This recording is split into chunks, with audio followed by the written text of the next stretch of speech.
Seigneur soit avec vous. Évangile de Jésus-Christ selon saint Luc.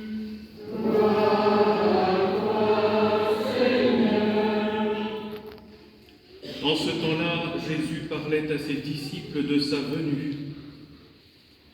Il y aura des signes dans le soleil, la lune et les étoiles. Sur terre, les nations seront affolées et désemparées par le fracas de la mer et des flots.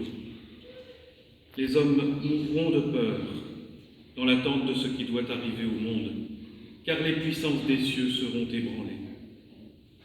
Alors on verra le Fils de l'homme venir dans une nuée avec puissance et grande gloire. Quand ces événements commenceront, redressez-vous et relevez la tête, car votre rédemption est proche. Tenez-vous sur vos gardes, de crainte que votre cœur ne s'alourdisse dans les beuveries, l'ivresse, les soucis de la vie, et que ce jour-là ne tombe sur vous à l'improviste comme un filet. Il s'abattra en effet sur tous les habitants de la terre entière. Restez éveillés et priez en tout temps. Ainsi vous aurez la force d'échapper à tout ce qui doit arriver et de vous tenir debout devant le Fils de l'homme. Acclamons la parole de Dieu.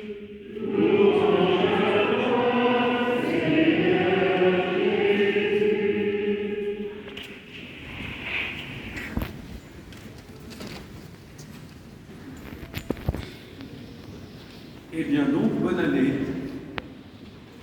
Bonne année peut-être. Peut-être parce que, avec tout ce qu'on entend ici et là, si on écoute la radio un peu trop souvent, si on allume la télé au mauvais moment, on entend des catastrophes en permanence, en grand nombre, une sorte de déferlante. Et c'est difficile du coup de commencer à se préparer à Noël, se préparer à comprendre, à approfondir le mystère de l'incarnation. Au fond, nous sommes aujourd'hui comme les peuples de tous les temps, à craindre que le ciel nous tombe sur la tête d'un instant à l'autre. Et de fait, Jésus n'est pas venu là pour nous rassurer aujourd'hui. On a l'impression que, voilà, il nous annonce la fin du monde avec beaucoup de signes. Des signes dans le soleil, des signes dans la mer. Et de fait, depuis des siècles, les gens regardent les signes et se disent c'est pour maintenant, c'est pour tout de suite avec tout ce qui arrive. La fin du monde, une fin du monde horrible est proche.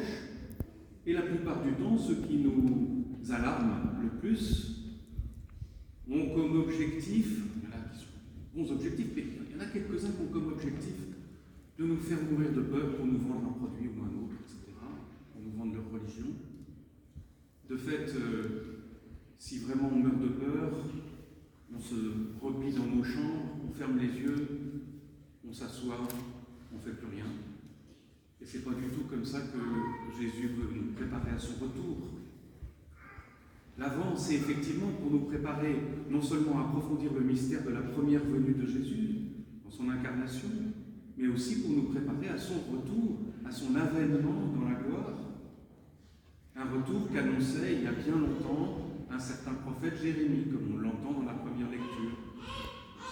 Alors Jérémie, au chapitre 23, explique que dans le bazar, dans la consternation de son époque, vous inquiétez pas trop, restez debout, vous inquiétez pas, un germe, une petite graine va venir, et cette petite graine sera un grand arbre, et elle vous protégera, elle vous mettra à l'ombre, elle vous mettra dans la paix.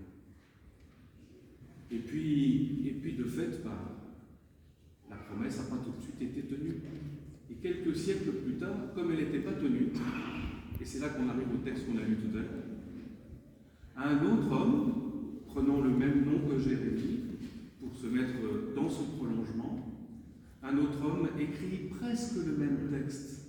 Il reprend la même promesse, en disant « Ok, c'est pas tout à fait réalisé encore, mais gardez confiance, relevez-vous, ne restez pas dans votre chambre à pleurer ou à fermer les yeux, sortez dehors, le germe va venir. » Il n'y a plus de petite différence entre les deux textes, c'est j'accomplirai, dit le Seigneur, je le ferai. Parce que ce que dit le Seigneur, il l'accomplit. Bon. Donc au fond, ce premier dimanche de l'Avent, il est fait pour nous remettre dans la bonne attitude. La bonne attitude de l'attente. Parce qu'il y a l'attente, en effet, tout recroquevillé, et puis il y a l'attente, calme, sereine. Ça ne veut pas dire qu'il n'y a pas des motifs d'inquiétude, mais ça veut dire aussi que dans ce royaume qui est déjà commencé, dont on a entendu parler la semaine dernière, dans ce royaume déjà commencé, où pousse en même temps l'ivraie et le bon grain, sachons d'abord regarder le bon grain. Ne regardons pas que l'ivraie. L'ivraie, souvent, le mal captive nos regards. C'est pour ça que les chaînes de télévision qui mettent en œuvre des crimes horribles, etc., ont pas mal de spectateurs. Une fascination de l'humain pour le mal, sans doute pour conjurer sa peur. Mais il ne faut pas regarder que l'ivraie qui pousse, et qui poussera jusqu'à la fin du monde mélangé au bon grain. Il faut aussi savoir regarder le bon grain. Alors regardons d'abord que tous ceux qui ont annoncé des fins du monde absolument horribles, il y en a une bonne partie de farfelus. Rappelez-vous qu'on nous avait expliqué, pour les plus âgés d'entre nous, que le bug de l'an 2000 allait mettre fin au monde connu. À ma connaissance, on a continué. Rappelez-vous qu'en 2012, on nous a dit que le calendrier Maya, avec tout son don de prophétie, allait balayer tout ce que nous sommes. Bon, voilà, ça va encore. Rappelez-vous que c'est la 10e fois ces jours-ci que les témoins de Jéhovah proposent une date de fin du monde. Les 9 premières n'ont pas trop marché, etc. Les Paco Rabanne et tout ça. Bon, il y a les farfelus. Il y a aussi des menaces réelles qui sont advenues dans l'histoire du monde. Il faut savoir les regarder. Ces menaces réelles, regardez, depuis les années 50 ou même 45, on nous disait la guerre mondiale est certaine. Inflation des armements. Rappelez-vous que dans les années 70-80, il y avait entre 60 et 80 000 têtes nucléaires dans le monde. Il y en a beaucoup moins aujourd'hui, il y en a 10 fois moins. Et la guerre nucléaire, absolument certaine, n'a pas éclaté. On nous disait aussi, moi c'est quand je faisais mes études dans les mêmes années 80, on nous expliquait que la planète ne permettrait pas de nourrir l'ensemble des habitants. On nous disait qu'il y avait une explosion démographique tellement de monde sur la Terre, qu'on allait tous déborder, il n'y aurait plus d'espace vital, etc., etc. Et puis en fait, aujourd'hui, les prévisionnistes disent non, en fait, on est sur la voie de la stabilisation de la population mondiale, autour de 10-11 milliards d'habitants, et la planète a les moyens de les nourrir.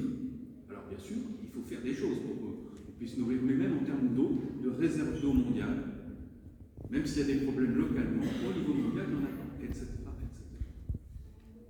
C'est Bruno Tertrais qui vient d'expliquer ça, c'était avant-hier soir, vendredi, parce que là, en ce moment, se réunissent par visioconférence les 104e semaines sociales.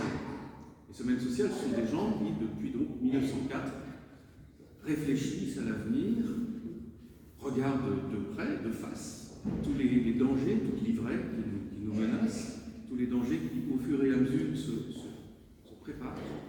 Et puis, comme un certain nombre de personnes sur la Terre, eh bien, ils se relèvent les manches.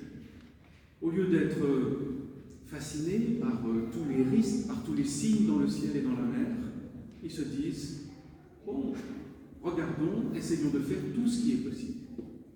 Et il se trouve que la fin du monde a été X fois évitée. Il se trouve que les signes dans le ciel n'ont pas réalisé leurs mauvaises promesses.